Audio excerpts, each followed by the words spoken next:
The doorbell above the glass entrance chimed softly as Ethan Caldwell stepped into the boutique, a man whose presence could silence a room. He had come to buy a rare diamond ring for an upcoming gala, but the moment his eyes met hers, time stopped. The young woman behind the counter, her posture, her eyes, the gentle curve of her smile. She looked exactly like his ex-wife, Alyssa, the woman he'd lost years ago and never stopped thinking about. His breath caught in his chest. His heart thudded, once, hard like the echo of a memory he'd spent years burying. For a second, he thought he was seeing a ghost. But ghosts don't hand you jewelry boxes with trembling hands. What was she doing here? Or rather, what was his face doing here, haunting him in the form of a stranger?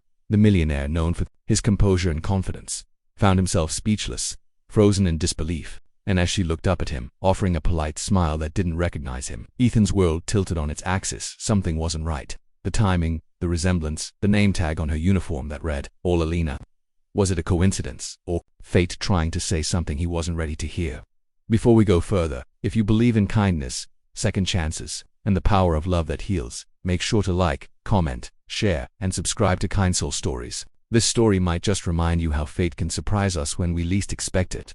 For years, Ethan Caldwell had built walls around himself. A self-made millionaire in his late 40s, he had everything that screamed success: luxury cars, a glass penthouse above the city, and a name that commanded respect. But behind all of it, his heart had remained cold, sealed off since the day his wife Alyssa walked out. Their marriage had fallen apart, not because of betrayal or lack of love, but because Ethan had chosen ambition over affection. Long nights at the office, missed dinners, words said in anger, and then one evening, she had simply left a note: "I hope you find what you're looking for." He never did. Years passed, and the ring he once bought for her anniversary still sat in a drawer, untouched like his heart. Until that day when a saleswoman with her same face and voice shattered his calm in a jewelry store. The boutique glimmered with soft gold light filled with the scent of polished glass and faint perfume. Alina, the young woman who resembled his ex-wife, was helping him with choices, unaware of the storm inside him. Every word she spoke made him flinch, not because of what she said, but because it sounded exactly like her. Even the way she tucked a loose strand of hair behind her ear.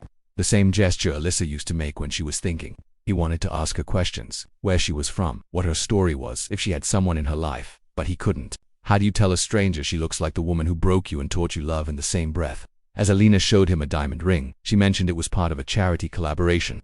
A portion of the sales went to a foundation that helped single mothers start new lives. Something about her tone softened him. She wasn't just doing a job, she cared. That struck him deeply because Alyssa, too, had once run a charity before their marriage fell apart. Ethan's chest tightened as he studied her. She was kind to every customer, gentle with her words, humble in her movements, everything that had drawn him to Alyssa years ago. But when she looked into his eyes, he saw no trace of recognition, no flicker of shared history, only warmth. "Sir, are you all right?" she asked quietly when she noticed his silence. He forced a faint smile. "It just reminded me of someone." She smiled politely, used to hearing such things, and continued packing the ring. But Ethan lingered, unable to leave. He noticed a small photograph tucked under the glass counter, a picture of Alina holding a little boy. Something in that image tugged at his soul. He hesitated, then asked softly, "Your son?" Her expression brightened. "Yes, his name's Noah. He's 6. Ethan nodded slowly, a lump forming in his throat. The resemblance, the kindness, the quiet strength, it was all too much. He thanked her, took the ring, and walked out into the city's winter wind. But her face stayed in his mind like a melody that refused to fade. That night, Ethan couldn't sleep. The image of Alina and that small boy replayed endlessly in his head. Something about her story felt unfinished, as if fate had placed her in his path for a reason. The next day he found himself driving past the boutique again just to see her through the window. She was laughing with a coworker, alive, real, human, not a ghost. And in that moment, he realized something he hadn't felt in years. Hope but certainly as an actor more often, each time under some excuse. A gift for a client, a necklace for a fundraiser. He never crossed a line, never confessed the real reason he came.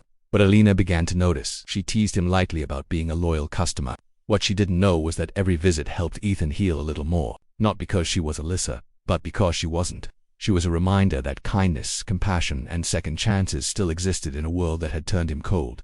Weeks passed. One afternoon, he finally opened up, telling her about his late wife, his regrets, and how he had lost himself chasing money. Alina listened quietly, her eyes soft with empathy.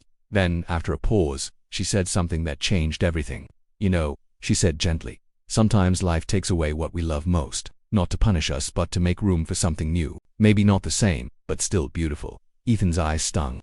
Her words echoed through him like sunlight breaking through clouds. That day he left without buying anything. But for the first time in years, he felt lighter. Over the next few months, Ethan started to change. He reconnected with old friends, funded a new charity in Alyssa's name, and began volunteering at Alina's foundation for single mothers. Each time he saw her and her little boy, he realized that healing didn't come from replacing the past, it came from forgiving it. And though Ethan and Alina's story never turned romantic, it became something far more meaningful.